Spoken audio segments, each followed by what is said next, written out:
하늘을 달리는 기차가 있습니다. 세계의 지붕인 티벳 고원을 지나는 청장철도.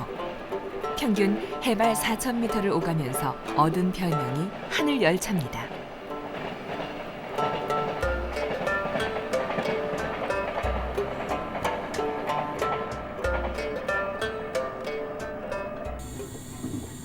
청장철도는 중국의 베이징에서 출발해 티벳의 주도인 라싸까지 운행됩니다. 총 길이 4,000km, 꼬박 48시간을 달립니다.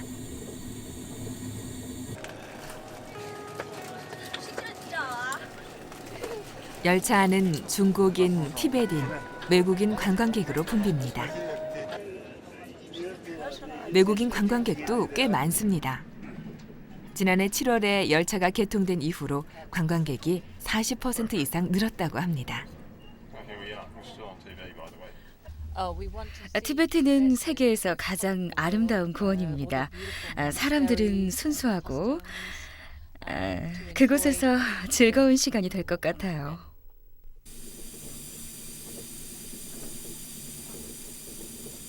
(1992년까지) 개방이 금지돼 은둔의 땅이라고 불렸던 티벳. 청장철도가 놓이면서 서부공정이라는 말이 나왔습니다. 티벳이 가진 고유한 자원을 중국으로 예속시키는 전략이라고 보는 것입니다.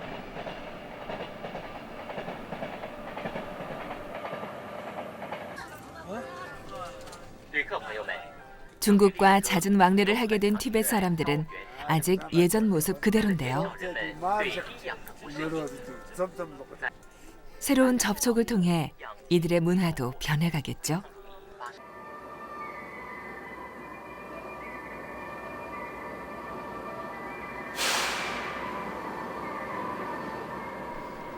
밤낮을 달린 열차가 목적지인 라싸역에 도착했습니다. 이틀을 열차에 앉은 채로 달려온 티벳 사람들.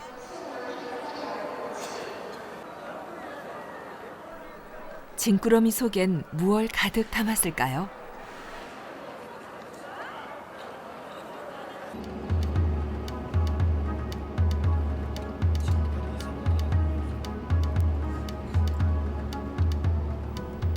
천상고원. 이것이 티벳의 또 다른 이름입니다. 고원을 따라 흐르는 티벳의 젖줄인 알롱창포강. 카일라스 산에서 발원해 히말라야 산맥으로 인도와 방글라데시를 거쳐 겐지스 강과 합류하는 긴 강줄기입니다.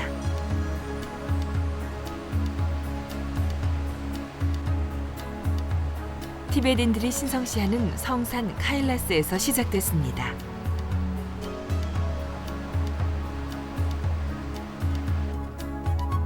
곳곳에 나부끼는 오색 타로초는 티베트인들이 꿈꾸는 우주의 색깔입니다.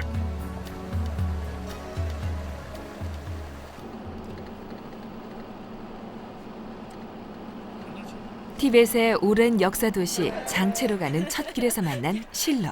실로 타시들래? 18살 소녀 실로가 새끼양을 등에 메고 지나갑니다.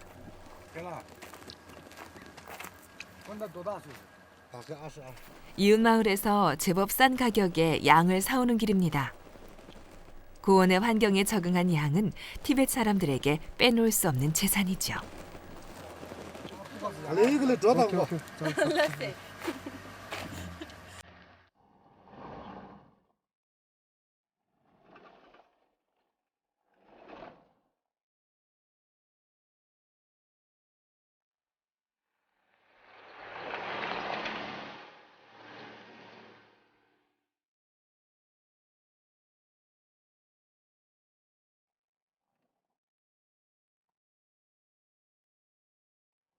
이 길로 가면 하늘에 닿을까요? 해발 5,500m의 고갯길은 가도 끝이 없습니다.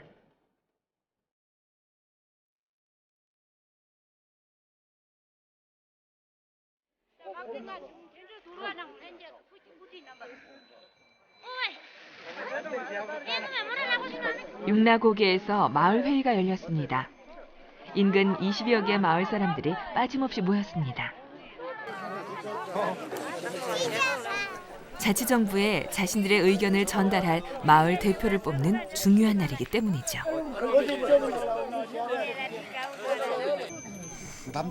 왜 이렇게 모여 있습니까?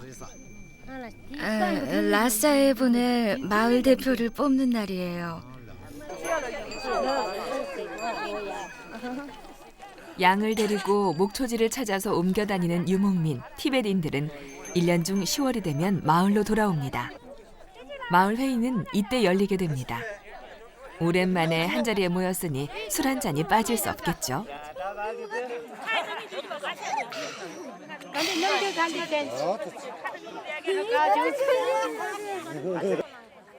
남자들은 무슨 술이에요?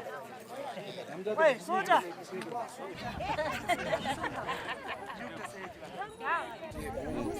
여자들은 준비해온 잠깐 사이에도 손을 휘지 않고 일합니다. 오랜 유목 생활에서 만들어진 부지런한 습관입니다. 그거 맛있지. 다시 빌래?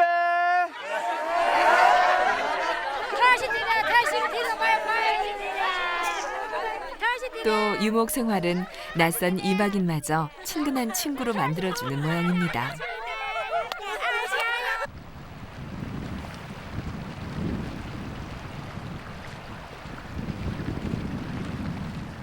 카펫을 짊어진 두 청년을 만났습니다.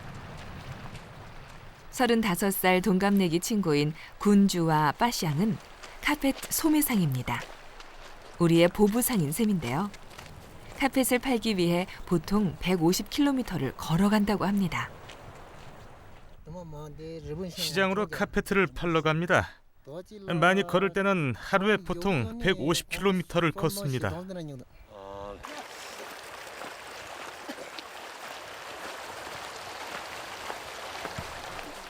유목민들은 카펫을 이렇게 돌돌 말아서 가지고 다녔습니다.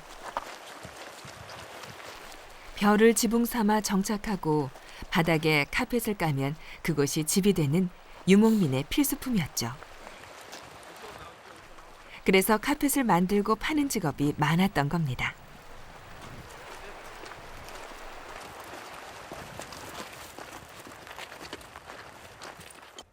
장사가 잘 되면 한 달에 3, 4천 위엔을 벌 수 있습니다.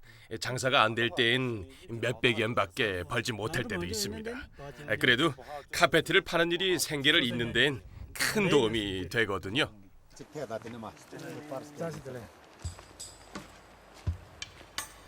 카펫은 지금도 티베트인들의 중요한 생계 수단입니다.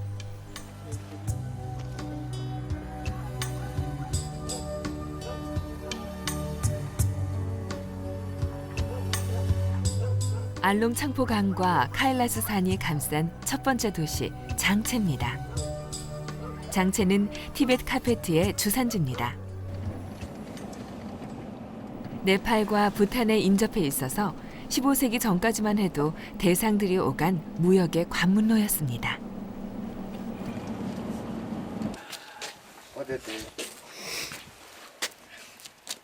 다시 들래. 내 집을 찾아오는 손님에게 흰 천을 걸어주는 것이 티벳의 고유한 풍습입니다. 흰색은 윤회의 인연을 상징하는 색깔입니다.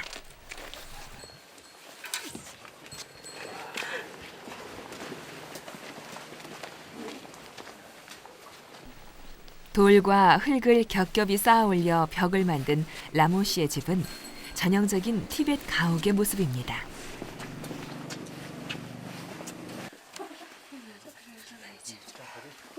라모 씨 집에는 4명의 식구 가운데 3명이 카페 직조공입니다.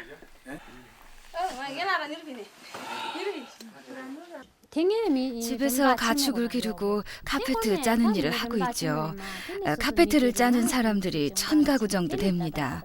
장체에서만 한 해 10만여 장을 만듭니다.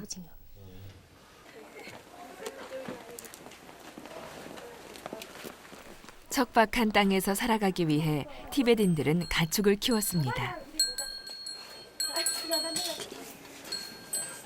가축에서 젖과 털을 얻기도 하고 농사를 짓는 도구이기도 하죠.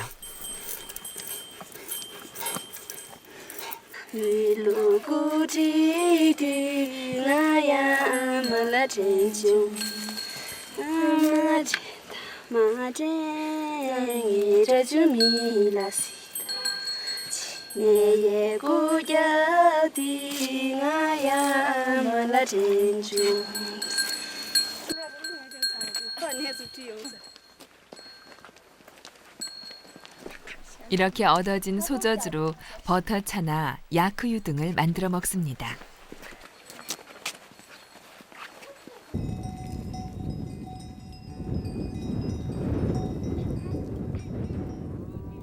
라모 씨의 두 딸 쪼카와 초런뚱이 무엇보다 정성껏 돌보는 건 양입니다. 양털은 카펫의 원재료여서 양털의 좋은 품질이 질 좋은 카펫의 기본이 됩니다. 카펫 직조공의 직업의식이죠.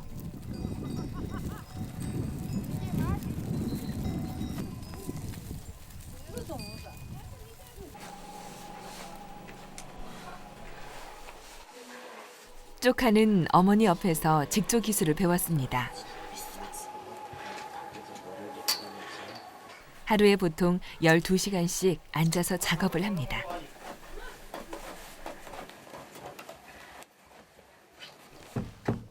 카페트 한 개를 만드는 데는 시간이 얼마나 걸려요? 일주일에 한 개를 만들어요. 무늬가 복잡하고 많은 것은 20일씩 걸리고요. 매듭 하나하나 손으로 만들기 때문에 시간이 많이 걸립니다. 기계로 찍어내는 물건이 수도 없이 쏟아지는 현대의 관점에서 보면 생산성이라고는 없습니다.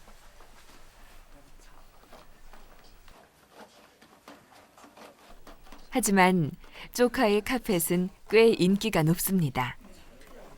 카펫 소매상들이 쪼카의 카펫을 사러 오는데 만드는 즉시 가져간다고 합니다. 그래서 쪼카가 가족 경제의 한 몫을 합니다. 조카가 1년에 3,000위엔 정도를 법니다. 우리 가족이 사는데 아주 큰 도움이 되고 있습니다. 쪼카의 동생 철원뚱도 카펫 기술을 배우고 있습니다.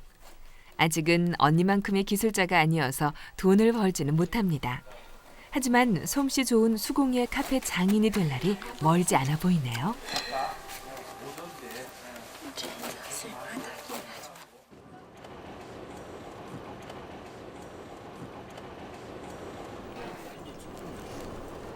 티벳 제2의 도시인 시가체.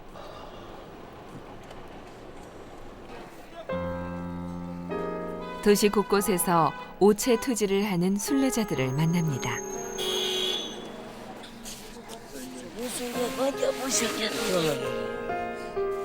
땅바닥에 온몸을 붙이는 인간이 하늘에 드리는 최고의 경배입니다.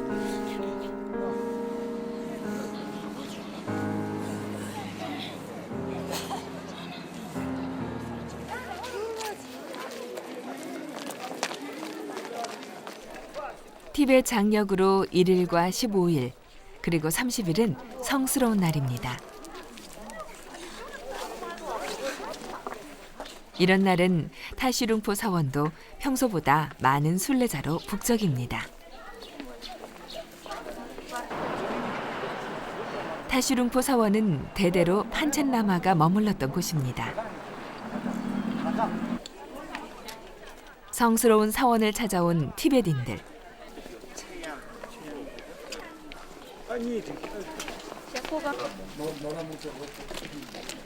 가난한 살림에도 한 줌씩 쌓은 밀가루로 보시를 합니다.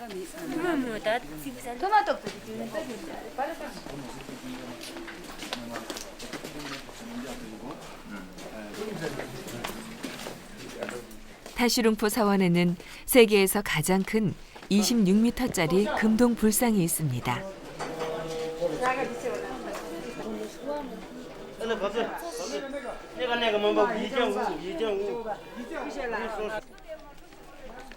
이 불상에 기도를 드리기 위해 긴 줄을 한없이 기다립니다. 이런 신앙심이 2000년 동안 천상고원을 지킨 힘이었을까요?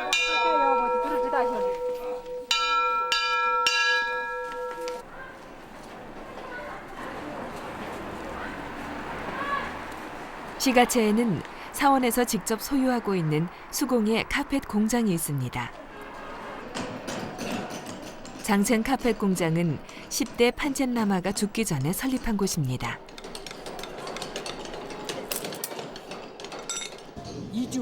시가체에는 2개의 카페트 공장이 있습니다. 여기는 사원에서 운영하고 있는데요. 지난 1988년에 세워졌으니까 벌써 20년이 돼가죠.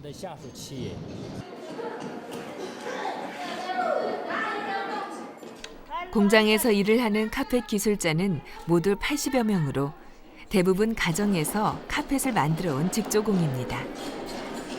이미 직업 교육을 받고 온 셈입니다.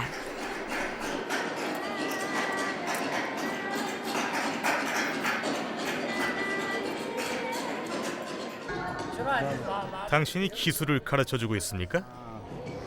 대부분의 직원이 기술을 알고 오지만 제가 가르쳐주기도 합니다. 공장에서 생산되는 수공예 카펫은 주로 관광객이 사갑니다.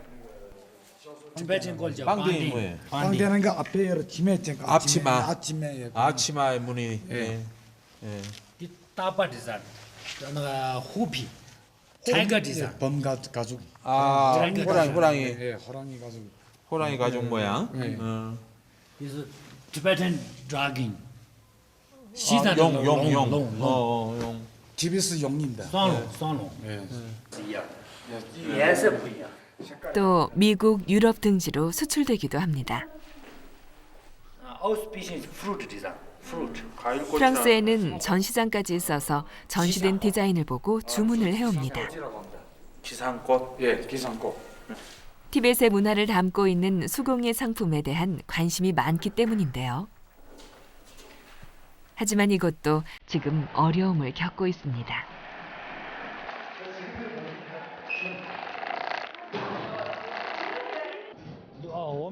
예전만큼 많이 팔리진 못합니다. 특히 티베트 사람들이 수공예품을 사지 않아요. 그래서 자금 사정이 좋지 않습니다.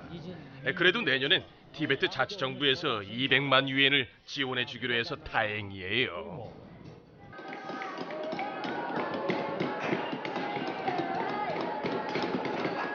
정부에서는 이제야 조금씩 전통 산업에 대한 관심을 보이고 있습니다.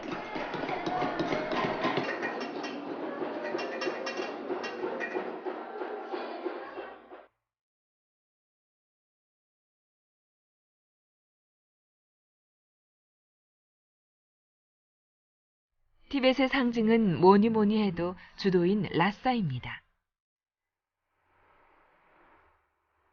전성기였던 7세기부터 라싸는 티벳의 중심지였습니다.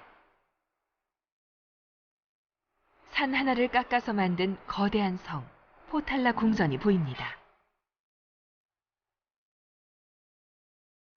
티벳 불교의 정신적인 지도자인 달라이 라마가 인도로 망명하기 전까지 기거했던 곳입니다.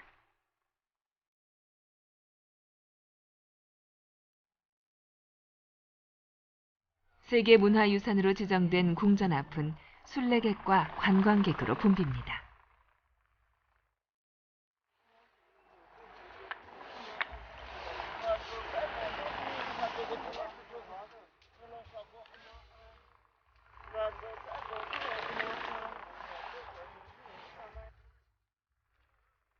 저마다 하나씩 손에 든 작은 마니봉.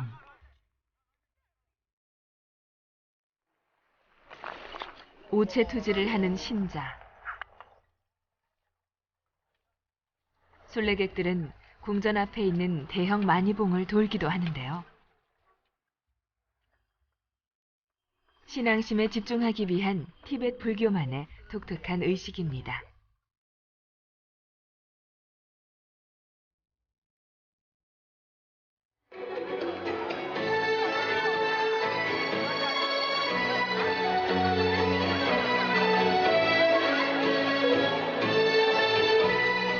요즘 라싸는 조금씩 변하고 있습니다. 중국과의 왕래가 잦아지고 자본이 들어오면서 성소 티벳이 달라진 것입니다.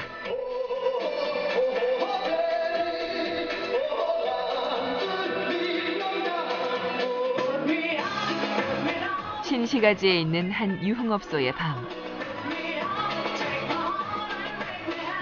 흥에 겨워 노는 젊은이들의 모습은 세계 어디든 같은 모양입니다.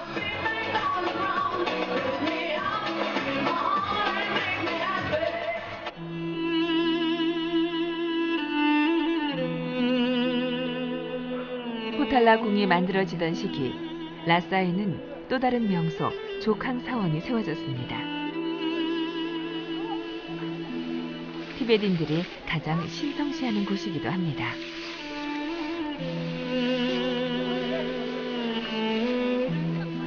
사원 곳곳에서 순례객들을 만날 수 있는데요.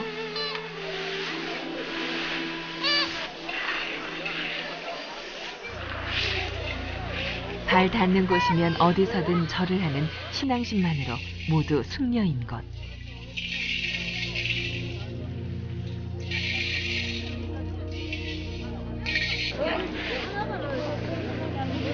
엄마 손을 잡고 따라온 꼬마 아이도 습관처럼 경배를 하고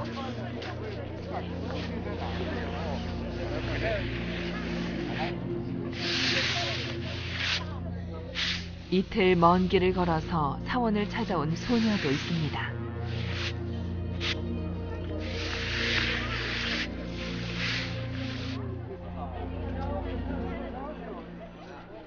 라싸의 구시가지가 조캉 사원을 중심으로 형성돼 있는데요. 티벳의 풍물을 그대로 느낄 수가 있습니다. 그래서 시장은 또 다른 관광지이기도 합니다.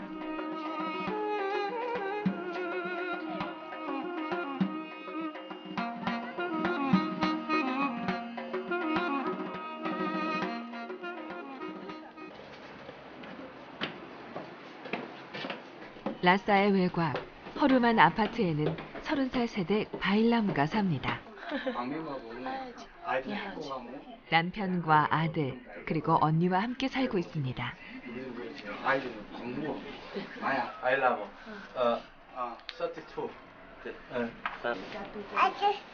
바일라무 부부는 같은 직장에서 일을 하고 있는데요. 부부는 손으로 카펫을 만드는 직조공입니다.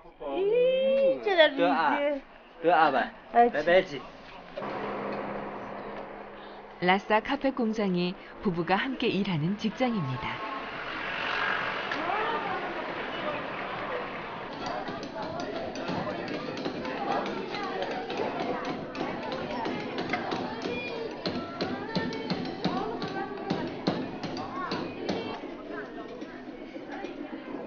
바일라무는 온종일 일을 하고 한 달에 2,000위엔, 우리 돈 26만 원을 법니다.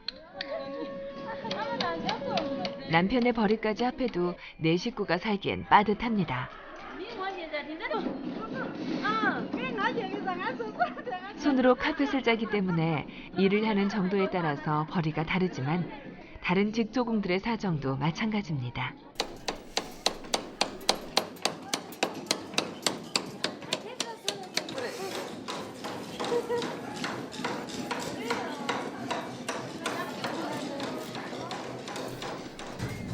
생활을 하기가 어려워요. 그래도 일을 그만둘 수는 없어요.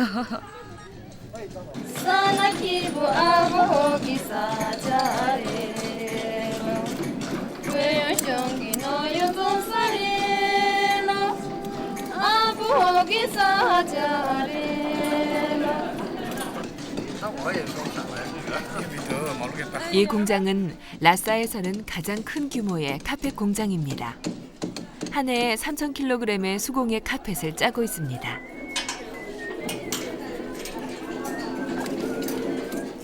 바일라무 부부와 같은 카펫 직조공만 380명이 일합니다. 라싸 카펫 공장은 50년 전에 문을 열었습니다.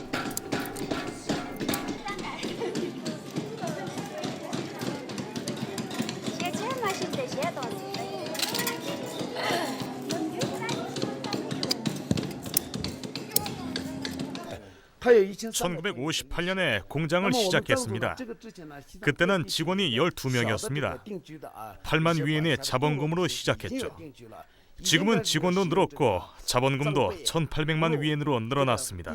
크게 성장했죠.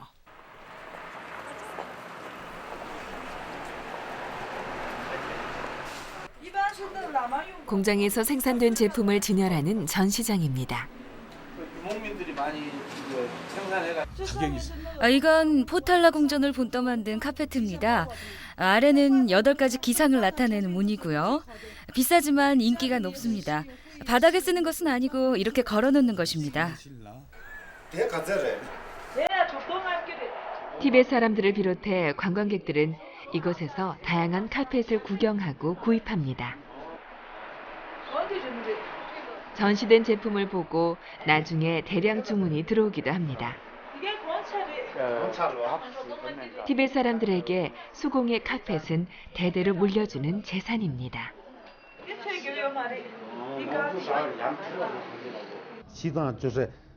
수공예 카페트를 사고 싶습니다. 좋은 카페트를 사서 아들한테도 손자한테도 대대로 물려주고 싶습니다. 하지만 많이 비싸서 조금은 망설여지기는 하네요. 这些是八仙竹，比较代表吉祥的那种。 네. 중간 부분은 연한 꽃입니다.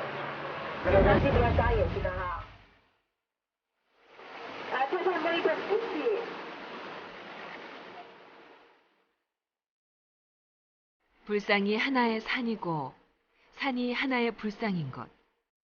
그 장대함으로 인산인해를 이루는 중국 성도의 낙산대불입니다.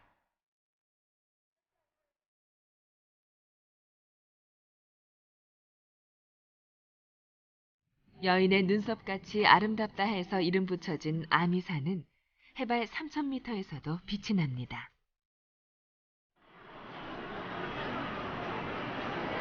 가격이 변하기 시작하면서 카페 시장이 달라졌습니다.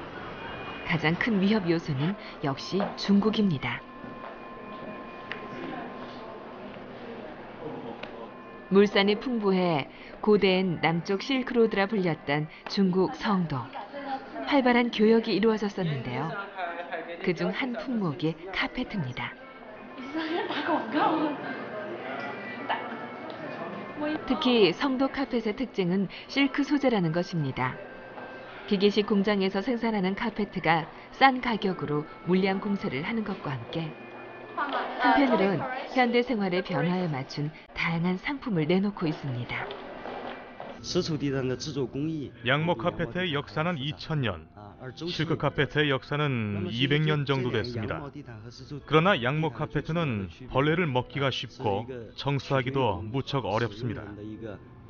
실크 카페트는 이런 불편함이 없죠. 디자인에 있어서도 더 섬세하고 복잡한 디자인을 만들 수 있어서 인기가 무척 높습니다.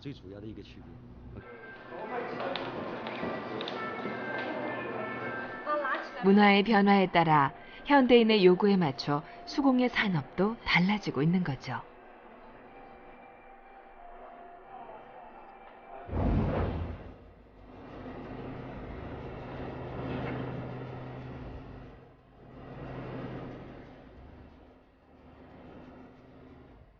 히말라야 산맥을 따라서 세계에서 가장 높은 봉우리를 이고 있는 나라, 네팔.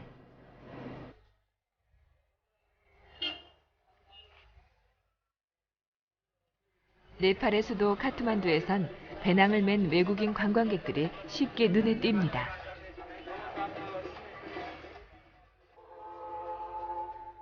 전체 인구의 80%가 힌두 교도인 만큼 도시 곳곳에 힌두 전통이 묻어 있습니다.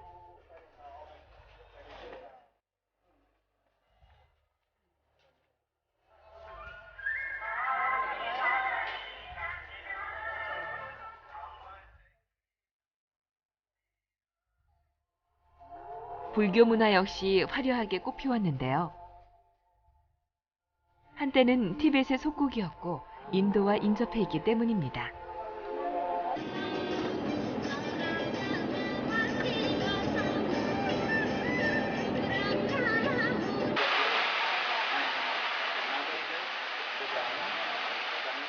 양털과 솜으로 실을 뽑는 이 허름한 공장은 카트만두 시내에서는 꽤 큰 규모입니다. 공장에서 실을 뽑는 직조공들은 사용료를 내고 시설을 이용하는 수공예 자영업자입니다. 도시다 보니 집안에서 실을 뽑기가 쉽지 않아 공동 작업장이 필요했습니다.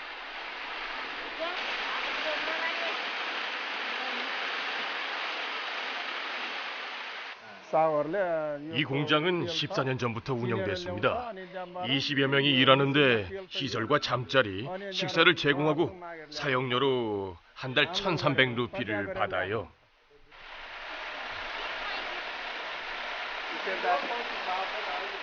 스물다섯 살의 우르마지는 이곳에서 일한 지 9년째가 됐습니다.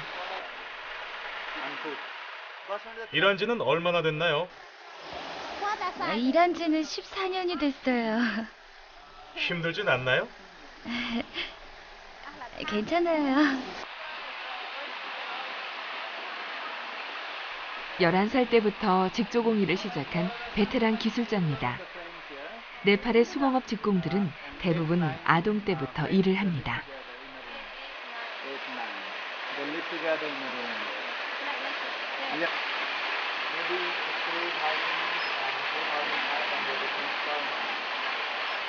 어머니와 함께 일하고 있는 16살 사비프라도 10살이 되지 않아 직공 일을 시작했습니다.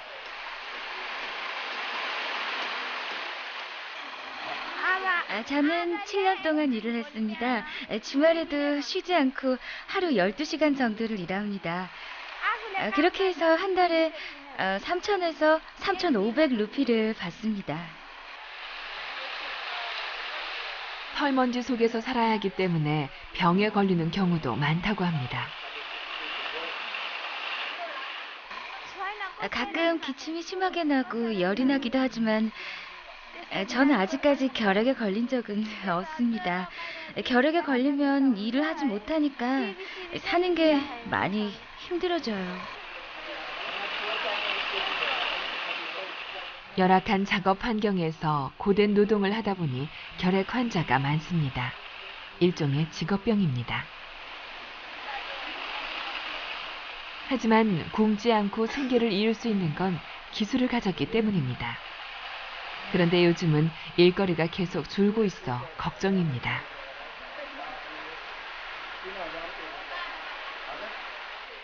이 공장에서 일하는 직조공도 계속해서 줄어들고 있습니다.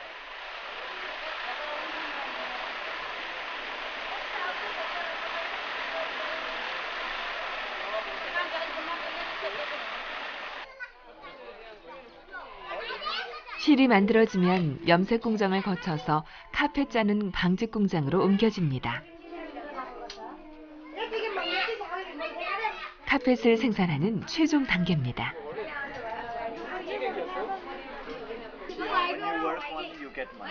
공장에서 일하는 랄바하드는 한 달 전까지 일을 하지 못했습니다. 10달 전에 결핵에 걸렸습니다. 약을 먹으면서 치료하고 집에서 쉬었거든요. 치료는 정부에서 해주지만 그동안 일을 하지 못해 돈을 벌지 못했습니다. 가족을 부양하지 못해 힘들었거든요. 랄바하드가 결핵 치료를 받는 동안 직조공인 부인이 혼자서 돈을 벌어 네 식구가 생활했다고 합니다.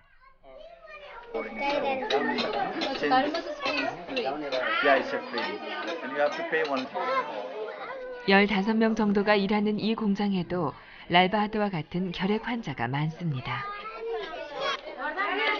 정부에서 결핵재단을 통해 직조공들을 위한 치료비를 지원하고 있어서 조금씩 도움이 됩니다. 전통 수공업을 지키기 위한 방법으로 네팔 정부는 직조공에 대한 지원을 시작했습니다. 전통을 보존하기 위해 하는 우리나라의 장인 지원과 비슷한 거죠.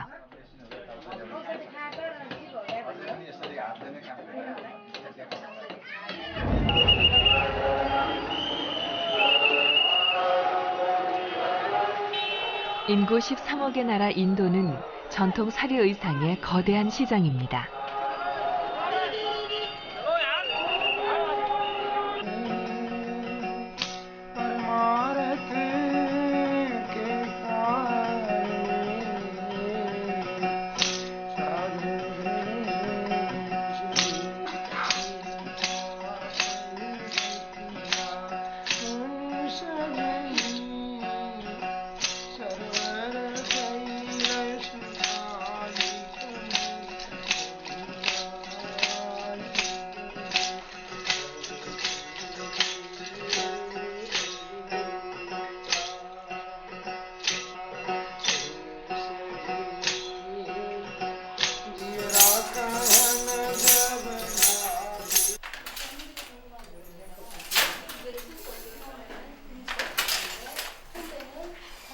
예순다섯 살의 풀찬다스는 사리를 짜는 직조공입니다.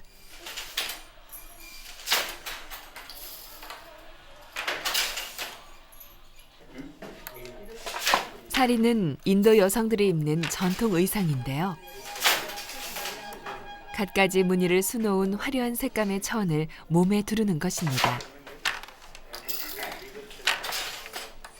요즘은 전통 의복을 통틀어서 사리라고 부릅니다.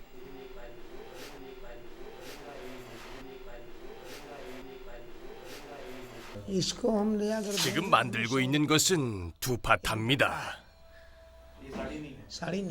힌두 사회에서 남자들이 이렇게 목에 두르는 거죠. 두파타는 이틀 정도면 한 개를 만들 수 있어요. 한 개에 100루피를 받습니다.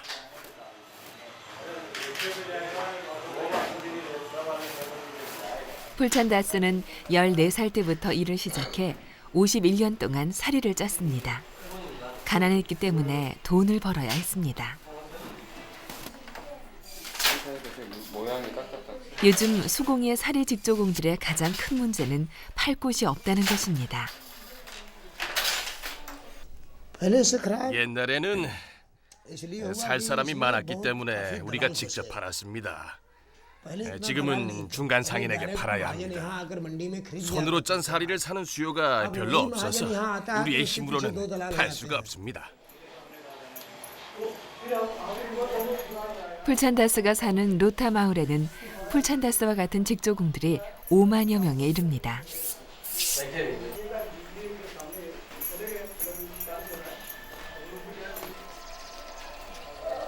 인구 6만 명의 마을에서 90%가 사리 직조공입니다.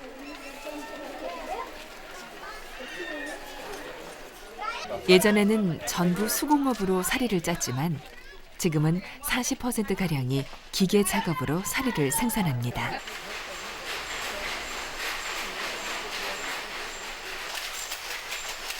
로타 마을에도 기계로 사리를 짜는 공장이 있습니다.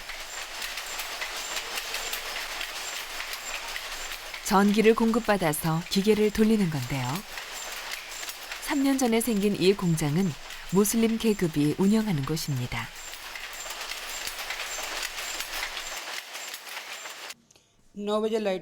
두 대의 기계를 돌리고 있습니다.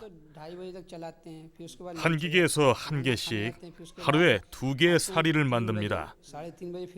사리 한 개에 30루피를 받고 있고요.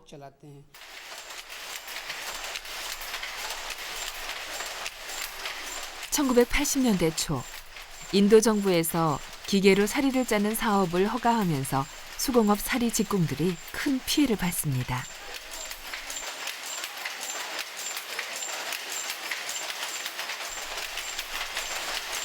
손으로는 열흘을 짜는 물량이 기계로는 8시간이면 만들어지는 것입니다.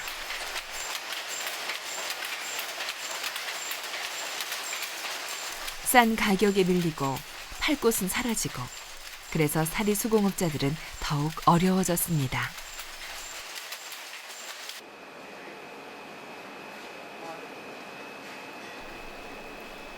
전통 사리의 변화를 가장 실감하는 곳은 수공예 사리 판매점입니다. 바라나시 시내에는 사리 상점이 한 골목을 차지하고 있습니다.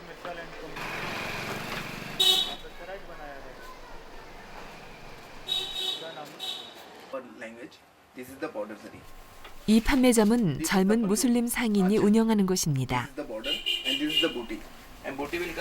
바라나시 사리 골목에서만 150년을 지키고 있다고 합니다. 그의 아버지와 그의 할아버지가 이곳에서 수공예 사리를 팔았습니다. 화려한 색상과 섬세한 디자인이 참으로 아름답습니다.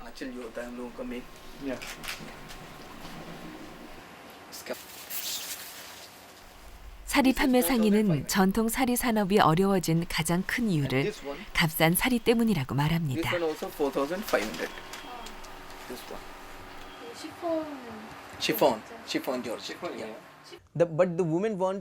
시장이 달라졌습니다. 내수 시장에서의 가장 큰 문제는 사리를 싼 값에 사고 싶어 한다는 것입니다.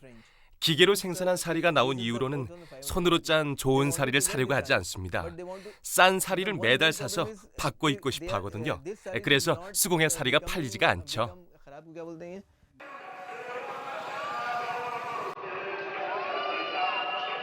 호황을 누렸던 수출 시장에도 문제가 있습니다.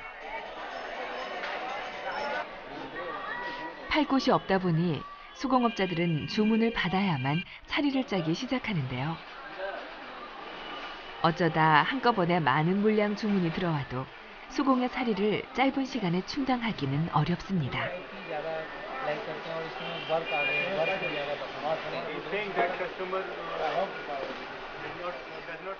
하지만 인도 정부는 사리 산업을 지원하지 않고 있습니다. 직조공에 대한 지원을 하지 않는 거죠. 정부가 보다 적극적인 지원을 해야만 합니다. 우선은 쇼핑몰 등을 만들어서 판매할 곳을 적극적으로 열어주어야 직조공이 물건을 만들 수 있죠. 무엇보다 직조공이 계속 사리를 생산할 수 있도록 재정적인 지원도 해줘야 합니다. 직조공들이 있어야만 전통 사리 산업이 맥을 이어갈 수가 있습니다. 인도의 50년 수공예 장인도,